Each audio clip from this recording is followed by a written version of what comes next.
Kim, convidei um músico e ele cobrou cachê.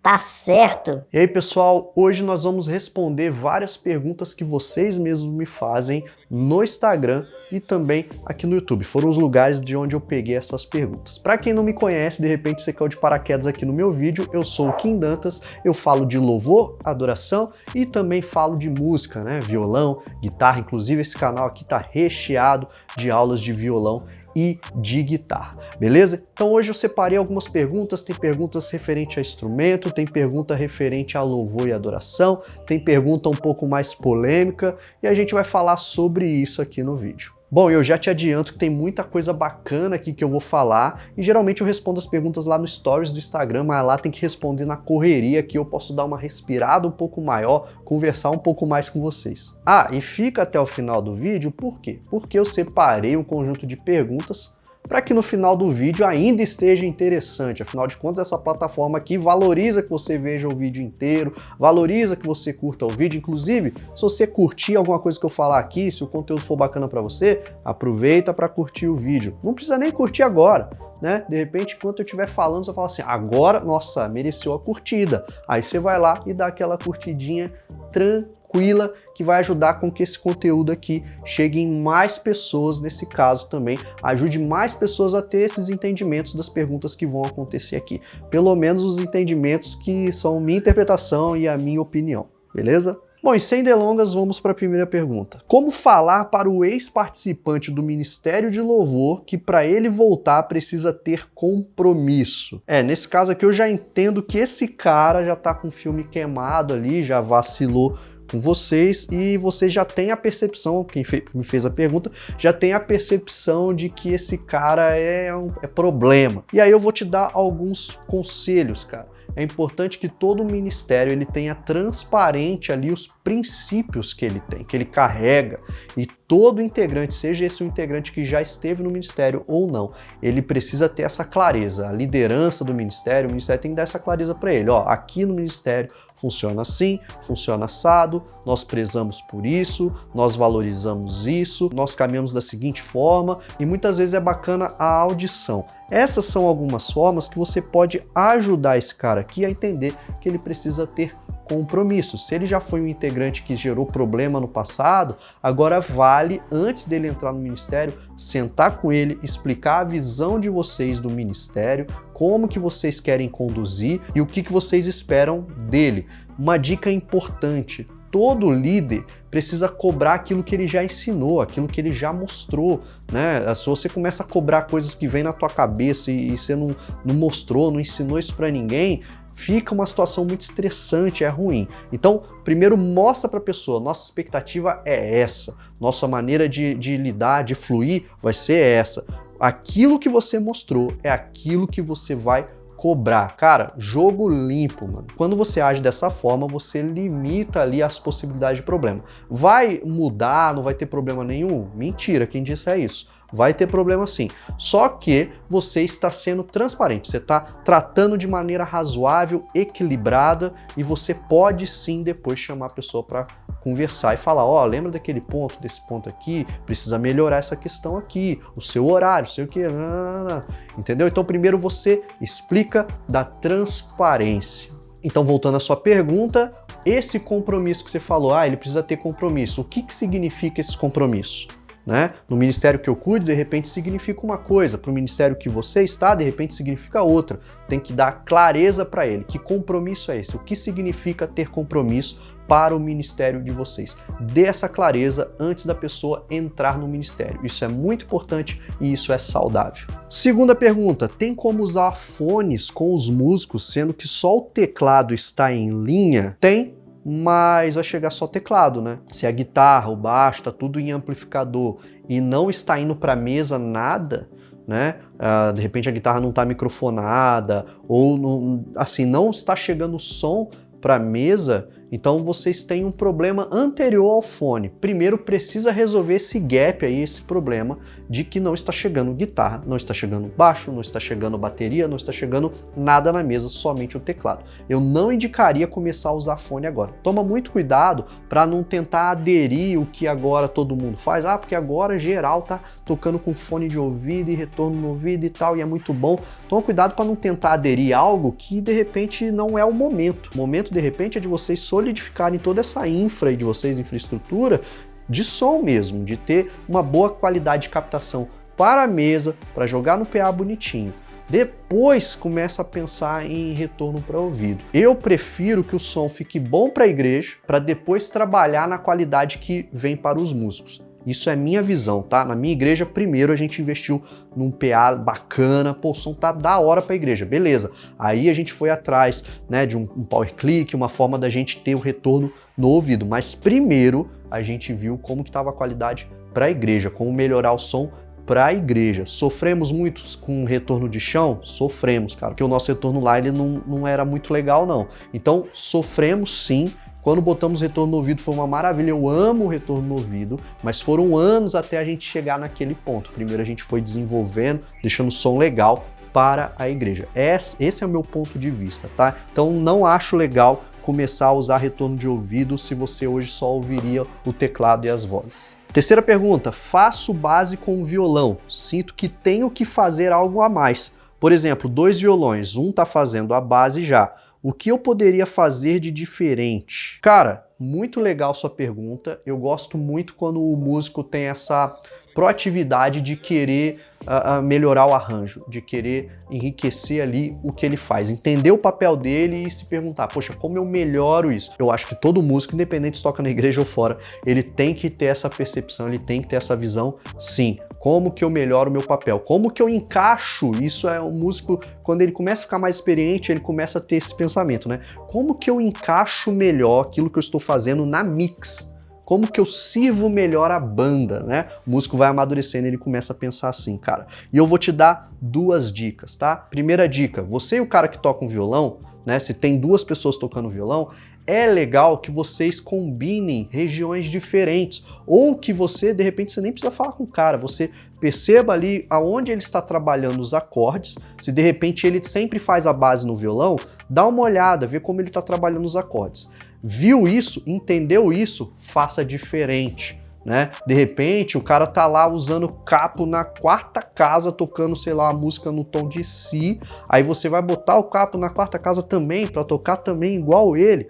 Isso é ruim. Então, de repente, vale muito mais a pena você procurar regiões diferentes. Aí você vai ter que estudar Caged, você vai ter que fazer um estudo aí um pouco mais abrangente. De repente você só toca a rítmica, né? E tá acostumado a tocar o violão mais basicão possível, aquele violão pegada luau na praia, sabe? De repente você vai precisar evoluir um pouco mais sua técnica para você conseguir colaborar, né? Indo em regiões diferentes, de repente ele tá numa região mais grave, e aí você pode trabalhar numa região, uma frequência mais aguda para o seu som somar mais com ele, não brigar com ele pelo mesmo lugar dentro da mix. Então, são formas aí de você pensar. Essa foi a primeira dica. A segunda dica, colada com essa primeira dica, cara, já algumas pessoas vieram me perguntar se eu tenho curso de violão. Não, já adianto que eu não tenho curso de violão, eu tenho curso de guitarra. Mas algumas pessoas já me perguntaram, ô Kim, se eu comprar o seu curso de guitarra, eu posso usar no violão? Ô Kim, você vai lançar um curso de violão? Às vezes a galera me pergunta. E para poder fazer uma boa indicação, o que que eu fiz? Eu não indico o cara comprar o meu curso de guitarra se ele vai usar no violão. Não faço essa indicação. Meu curso é para quem quer tocar guitarra, né? Principalmente o cara tá saindo do violão para guitarra, meu curso vai ajudar muito ele. Agora, o cara quer se aventurar no violão, o que que eu fiz? Eu fui atrás de um curso de violão que fosse animal, que eu pudesse indicar, sabendo que é um curso ali premium, né? Um curso que a gente pode dizer que é se não o maior, um dos maiores do Brasil, e eu me afiliei ao curso do Heitor Castro. Significa o quê? Que eu tenho um link que eu posso indicar o curso do cara, tá? E o curso do Heitor Castro é animal. Eu tenho um vídeo aqui no canal explicando a minha visão do curso dele, né? Aquilo que eu entendi que são valores muito bacanas, coisas que eu inclusive faço no meu curso também de guitarra, tá? Então eu deixei um link aqui na descrição do vídeo, onde tem lá o curso de violão que eu indico, e aí tá lá o nome do curso, Heitor Castro, tá? Nesse link aqui, clica lá, dá uma olhada na página lá de vendas do Heitor Castro, dá uma olhada no que ele oferece, cara. E se você curtir, compra aí pelo meu link que você também tá me abençoando, tá? E aí fica a dica. Muito do meu público aqui do canal é crente, né? O curso do cara não é focado para crente, é focado para todo mundo. Quem quer aprender violão, quem quer ficar animal no violão. Então entenda isso também, quando você vai estudar um instrumento, muitas vezes não vale a pena você se fechar numa bolha, você quer desenvolver um vocabulário, então você vai aprender o instrumento e é tudo aquilo que você vai aprender, tu vai utilizar aonde você quer tocar, seja tocando na igreja, seja tocando fora da igreja, você vai pegar aquilo que você vai absorver, aquele vocabulário, e aí você vai fluir, né? Vai utilizar aquele vocabulário a seu favor. Beleza? Então fica a minha indicação aí. Vamos para a próxima pergunta. Pergunta 4. Falta de educação musical do baterista, sem dinâmica e afobado. Como conversar? Boa pergunta. Para toda conversa que você vai ter com alguém que é da banda, que é do ministério de louvor, eu acho interessante, né? Isso é um papel muitas vezes da liderança, mas eu acho que cabe para todas as pessoas terem esse papel. Dá uma observada na pessoa, veja como é o jeito dela. Quando você vai comunicar com alguém, por exemplo, eu estou conversando com vocês agora por vídeo. Eu não posso pensar só em como eu quero que a comunicação aconteça. Eu preciso pensar em como vocês recebem o que eu estou falando. Por exemplo, vai ter pergunta aqui, pergunta lá do cachê, o músico que cobra cachê, daqui a pouco a gente vai para essa pergunta. Essa pergunta que eu preciso pensar em como vocês vão receber o que eu estou falando. Porque se você entende de maneira errada, isso aí pode gerar dor de cabeça, né? Eu posso te atrapalhar. No meu caso, essa talvez seja uma preocupação, mas no seu caso, aí para conversar com alguém que é da tua equipe, entenda quem é o cara. Conheça ele. Qual é a forma de comunicação que é mais eficiente para ele? Bons líderes fazem isso. Bons líderes e bons comunicadores, eles observam ali com quem que eu vou conversar, qual a melhor forma de eu comunicar para essa pessoa que o que ele está fazendo não é bom. Como que eu mostro isso para ele? Como que eu evidencio isso para ele? Então muitas vezes a gente falha por não ter essa percepção, essa sensibilidade. Então minha dica para você inicial é: entenda como que o seu baterista, qual é a melhor forma de se comunicar com ele, tá? Entendeu, discerniu isso, né? Orou e discerniu, senta com o cara e fala com o cara e mostra pro cara. Fala, cara, lembra aquele dia que você tocou tal, isso aqui e tal, aí aconteceu isso. Você precisa trabalhar mais essa parada aqui. Muitas vezes quando a gente quer crescer, você não percebe, aí você não dá dinâmica, né? E a gente precisa que você pese um pouco mais ali na mão, né? Faça uma virada, faça boas transições e a gente percebe que você fica ali meio que como se você estivesse um pouco apático. E não é que a gente não goste de você tocando, mas que a gente vê que dá para melhorar. Cara, você precisa conhecer a pessoa e falar de uma forma que seja eficiente. Não é que você, eu tô passando a mão na cabeça, não. Qual que é o objetivo da sua conversa? É que ele melhore? Então encontre uma forma de comunicar para ele, para que ele melhore. Esse é o objetivo. O objetivo não é se você vai brigar ou não. O objetivo é que ele se torne mais eficiente naquilo que ele se prestou a fazer ministerialmente. Essa é a parada. Tem que ter essa visão, entendeu? Vamos para a nossa penúltima pergunta, galera. Kim, convidei um músico e ele cobrou cachê. Tá certo?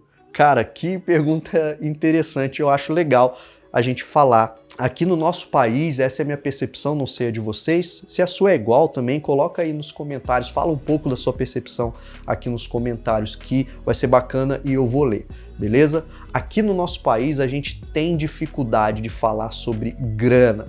Por quê? Porque muitas vezes existe uma idolatria ao dinheiro, né? E essa idolatria faz com que a gente desenvolva mitos com essa parada. A gente acha que se alguém tá recebendo por algo, ele já não é mais genuíno. A gente acha que se a pessoa ganhou dinheiro fazendo tal coisa, é porque no final ela é só uma mercenária. Eu não tô generalizando aqui porque eu sei que essa visão já mudou e bastante, tá? Mas a gente precisa tomar cuidado com isso. Olha a sua pergunta, tá? Convidei um músico e ele cobrou cachê. Se você convidou um músico, é porque ele é músico, certo? Aqui, ó, é o que tá me falando aqui essa pergunta. É a mesma, se eu te falar assim, você foi no dentista para ele mexer no seu dente e no final ele te cobrou uma parada. Olha só, rapaz, mas que coisa, hein? Você foi no dentista, ele tirou uma cárie que tava lá no teu dente e no final ele te cobrou, mano. Nossa, mas esse cara é um mercenário. Aí de repente, enquanto eu falo isso, você pensa, poxa, mas o cara tá indo tocar na igreja, tá indo pra adorar. Então, mas aí eu vou te voltar à pergunta, tá? Ó, perceba que aqui eu não tô criticando quem me fez a pergunta, porque eu acho essa dúvida, ela é genuína, beleza? Mas pensa aqui comigo, se a questão fosse, eu estou chamando esse cara pra adorar, por que ele precisaria ir na tua igreja? Porque você não pode adorar. Por que as pessoas ali não podem adorar? Então você não está chamando ele simplesmente pra ele adorar, você quer que ele faça uma performance também. E eu digo performance, não tô falando de show, tá? Não quero escandalizar aqui ninguém. Lembra, ó, comunicação. Você tá me ouvindo, você tá interpretando o que eu tô falando. Quando eu digo performance, você tá chamando ele para ele usar o dom ali, o talento que ele construiu, sangrando com curso, com estudo, com horas afinco, às vezes gastando dinheiro comprando curso caro, às vezes gastando dinheiro comprando instrumento e pedal e equipamento. Você tá chamando esse cara que construiu isso, ele não ganhou isso de graça, tá? Quem é músico entende o que eu tô falando, né? Tu não pegou o violão na mão e falou assim, rapaz, acordei hoje, tô tocando violão, do nada. Quem é músico sabe que não é bem assim que funciona. Você sangra na parada, você dá ali o seu tempo, muitos desistem de carreiras, de outras profissões. O músico que você chamou podia ser dentista, ele não ia passar por esse tipo de questionamento, não é mesmo? Ninguém questiona isso do dentista. Então, entenda isso, você convidou um músico e ele cobrou cachê. O cachê dele não é porque ele cobra para adorar, tá? Você chamar o seu amigo para ir na igreja, sentar do teu lado e adorar contigo e ele cobrar, aí é estranhão. Mas você chamou ele para tocar, meu amado, tá? Ah, mas ele não tá adorando? Isso aí, se ele tá adorando ou não, aí é com ele e Deus, irmão.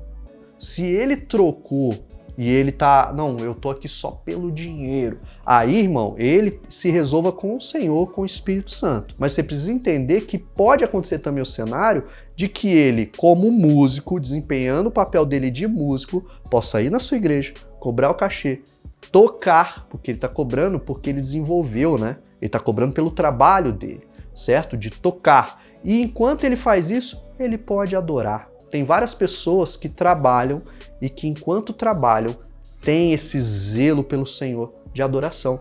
E às vezes nem é um trabalho crente, às vezes nem é um trabalho dentro de uma igreja, é um trabalho fora também. Então, entenda isso, a gente precisa quebrar esse tabu. Ó, e se esse tanto de conversa que a gente tá tendo aqui não vale uma curtida, eu não sei o que vale, hein, cara? Ó, tamo aqui, ó, trocando ideias sobre louvor e adoração. Não é um conteúdo que você vai ver muito na internet. Então, cara, na moral, vale aí um likezinho, compartilha, manda pra galera do seu ministério, não como indireta. Manda pra galera, fala assim, ó, galera, não é indireta pra ninguém, mas é pra gente estar estudando. Inclusive, o Kim falou lá que pode compartilhar sem ser indireta, que é pra estudar. E, inclusive, se você quer estudar mais sobre louvor e adoração, eu tenho o meu curso, olha aí, eu tenho o meu curso sobre louvor e adoração e eu também deixei o link aqui embaixo para vocês. Chama Louvor e Adoração Essencial, tá? E nesse momento, eu não sei quando você está vendo o vídeo, mas nesse momento que o vídeo está sendo lançado, o curso está em promoção, tá? Tipo, bem barato mesmo. Então, dá uma clicada lá, dá uma olhada e se te agradar, vem estudar comigo e mergulhar mais nesse assunto lá na plataforma. E vamos à última pergunta do vídeo de hoje, e eu pretendo fazer mais vídeos assim, porque eu acho bacana fazer esses vídeos aí para trocar ideia com vocês. Como relevar galera que não estuda para o louvor? Já foi passado para o líder e não é resolvido. Cara, quando a gente fala de estudo no nosso país, eu não sei se vocês percebem isso, mas essa é a minha percepção. Nós temos um problema cultural. As pessoas não gostam de estudar, não é porque elas são preguiçosas, mas é porque, isso mais uma vez é minha visão, é porque muitas vezes o nosso sistema de ensino foi traumático para ela. Porque ela aprendeu que estudar é algo ruim, é algo zoado, é algo de manada, todo mundo tem que ser igual, tem que agir igual. Eu mesmo, cara, já tive muitas dificuldades de me desenvolver porque eu sempre tive essa parada o comportamento de manada no estudo. O nosso método de ensino é assim, é uma sala, todo mundo tem que responder igual, agir igual. Muitas vezes a gente não prioriza, não desenvolve ali as pessoas individualmente, né? É um método de ensino muito precário. Se você pegar lá, quando você vê um vídeo lá, porque estão indo dar ensino pra galera que mora em tribo indígena, eles estão aprendendo igual a gente aprendeu, eles sentam, todo mundo olha pro quadro, o professor vai lá e aquele ensino ali. que na minha visão já é muito precário. Qual que é a minha visão? Um bom ensino é aquele que vai desenvolvendo a pessoa dentro do formato que aquela pessoa é. Tem pessoas que têm inteligências em áreas diferentes, cara. Tem pessoas que são extremamente criativas, outras são muito mais pragmáticas. Então, no Ministério de Louvor, você precisa entender que você não está... Eu dei essa volta inteira para você entender isso. Você não está lidando com um problema somente de preguiça. Você está lidando com uma mente que foi construída através de uma cultura. No nosso país, quando a galera pensa em estudar, parece que é algo ruim. Então você está lidando com isso. Como que você muda isso? Você tem que ir transformando essa cultura, né? Vai ter o cara lá que ele não estuda porque ele acha que o negócio de estudar é ruim e que ele tem que chegar na hora e meio que improvisar e tal. Então esse cara, você tem que caminhar com ele para que ele comece a estudar entendendo que o estudo pode ser algo criativo também. Eu, por exemplo, né, eu vejo que eu tenho mais esse perfil, eu gosto da parte criativa. Então muitas vezes o meu jeito de estudar é criar. Eu amo quando eu tô criando uma música, criando um arranjo. Então isso é muito legal para mim, isso me ajuda a ter um desenvolvimento. Isso é mais legal para mim do que às vezes pegar uma escala e ficar só treinando aquela escala, né? Apesar de que esse estudo também tem o seu lugar, mas no meu caso eu fluo mais quando eu vou para um lugar mais de criatividade. Esse é o meu jeito. Demorei um tempão para perceber que esse era o meu jeito, porque desde sempre eu fui ensinado que eu tinha que agir igual todo mundo ao meu redor. Então você vê como é importante essa parada? Então é um problema, cara, não é uma parada tão simples. Às vezes a gente simplesmente parte do princípio de... Não, porque o pessoal é tudo preguiçoso aqui, não gosta de estudar e é isso mesmo, tem que ir pra cima e tal. Cara, não é bem assim. Mais uma vez, olhe para as pessoas do ministério, entenda elas, converse com elas, entenda qual é o contexto delas. Eu, por exemplo, várias vezes já estudei de madrugada, cara. Até hoje, às vezes eu pego a guitarra e eu vou estudar na madruga, porque às vezes é o horário que eu tenho. Muitas vezes os caras estão nesse princípio também, aí às vezes o cara tem uma esposa que reclama quando ele estuda. Então você vai entendendo e vai ajudando eles dentro desse formato a começarem a desenvolver essa questão pelo estudo. Você precisa conhecer as pessoas, tá? Eu sei que essa resposta acaba indo mais para líderes, né? Mas se você nem é líder e quer ajudar, também conheça as pessoas, perceba elas. Percebeu que o cara curte muito um som, vai mostrando, cara, você viu o que o baterista aqui fez? Mano, será que tem como estudar essa virada aqui? Pô, isso aqui é muito legal. E aí, de repente, se ele é um cara muito criativo, aquilo já vai ser um gatilho para ele vai começar a tomar gosto, vai perceber que dá sim para estudar sem ser uma parada monótona e chata, né? O outro tem que ser mais pragmático, você vai ter que ajudar ele, cara, estabelece 15 minutos por dia, você vai estudar e tal horário, não sei o quê. Então, cada pessoa é de um jeito e você não vai mudar isso de um dia para o outro. Você pode até pressionar, galera, tem que estudar, todo mundo aqui tem que estudar. Eu mesmo já fiz esses discursos no ministério que eu cuido, né? Não, a gente tem que estudar, não sei o quê, não sei o quê. Beleza, pode surtir efeito, mas nem sempre vai ajudar todo mundo. Então você tem que ir ajudando um ao outro, e esse é um trabalho de formiguinha, como eu costumo dizer. Você está construindo para daqui a um bom tempo você começar a colher frutos. Os caras começarem a entender a importância, começa a explicar para eles que o cara que não estuda, ele atrapalha o culto. Se o cara não estuda, aí às vezes tá rolando ali no culto um momento e tal, e de repente o cara começa a errar muito, as pessoas que estão lá orando e, poxa, estão ali, né, no Santo dos Santos, elas, começa a tirar elas, porque, né, aquela nota errada, atravessada, pode dispersar as pessoas. Então, às vezes, o cara começa a entender isso e ele começa a entender o valor do estudo. Mas isso é um trabalho, mudança de mente, tá? É um trabalho que tem que ter paciência, tá? Você pode pegar no pé da galera, mas muita gente pega no pé e não resolve. Esse é o meu entendimento. Tem que ter um pouquinho mais de trabalho e um pouquinho mais de paciência. E aí, galera, o que vocês acharam desse estilo de vídeo? Se gostou, comenta aqui. Mais uma vez, compartilha aí com o teu ministério que você vai me ajudar muito. E se você ficou até o final desse vídeo, cara, eu quero muito te agradecer, porque você está ajudando muito o conteúdo da plataforma a entender que esse conteúdo aqui é relevante. Pode ser conteúdo de nicho para músico cristão, mas ele é conteúdo relevante. O vídeo vai chegar em mais pessoas com o algoritmo entendendo que vale a pena assistir ele até o final. Beleza? A gente se vê no próximo vídeo. Deus abençoe vocês. Se quiserem fazer perguntas, coloca aqui também que eu vou estar lendo e de repente a sua pergunta vai aparecer num próximo vídeo meu. Beleza? Um abraço. Deus abençoe vocês.